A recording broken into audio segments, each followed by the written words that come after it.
guys, welcome back to the Googan Lab. Today I'm going to share with you a couple of tips that'll help you catch more fish from the back of the boat here.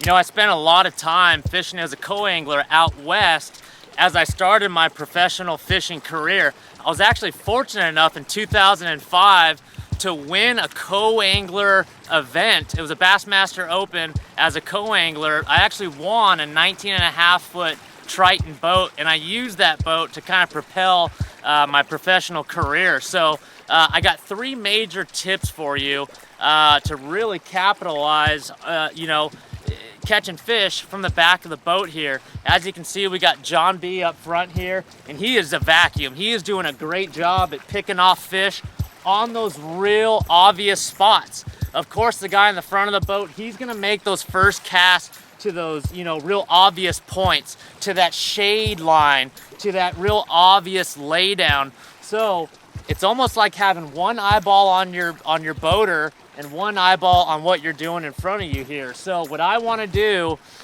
first off, above all bait selection, above all techniques and casts, is I want to make sure I'm casting in between the boater's cast. So what does that mean? That means fish the not so obvious stuff. If he's targeting, these rocky points, these rocky outcroppings, I'm gonna target kind of the pits, the armpits of these spots.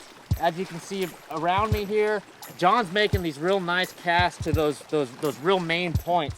I'm gonna make the cast in between, kind of the coves, kind of the guts. Okay, so right off the bat, I'm casting to where my boater or my buddy at the front of the boat is not casting to. So I'm kind of filling in the blank. So that's number one. All right, tip number two here, guys. Not only do I like to lay my rods down kind of perpendicular to the boat here, but go with your favorite reaction bait and your favorite down bait. So right here, I just picked up a 10-inch Mondo worm here, and here we are.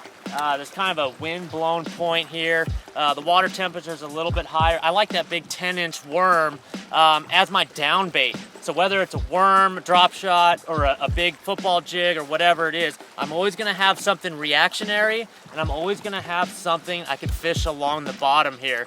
And as John just picked up a worm here, I'll also throw a worm.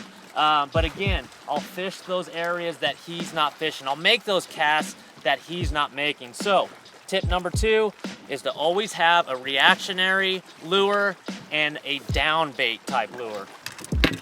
All right, so tip number three I have for you guys, just fishing as a co-angler or fishing from the back of the boat here.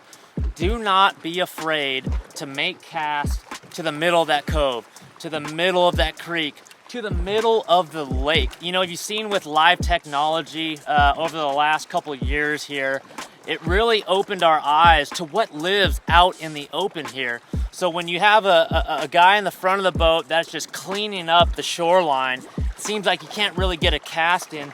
Don't be afraid to make those casts out to the middle of the channel here and start your retrieve, whether it's a swim bait, whether it's a jerk bait, whether it's top water.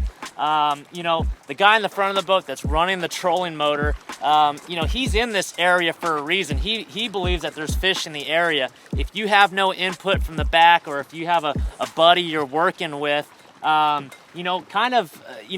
work together. He's doing his thing on the bank. Don't be afraid to cast out in the middle of these channels here. Although it's deep out there, although it's 20, 30 feet deep, fish live out in the middle of these channels. And a lot of times you'll catch the biggest fish that the guy in the front of the boat will miss just by casting out in the middle of the water there. All right, there you have it, guys. Hopefully those three tips will help you catch fish in the back of the boat here. Thanks for tuning in. Googan Lab. We'll see you next time.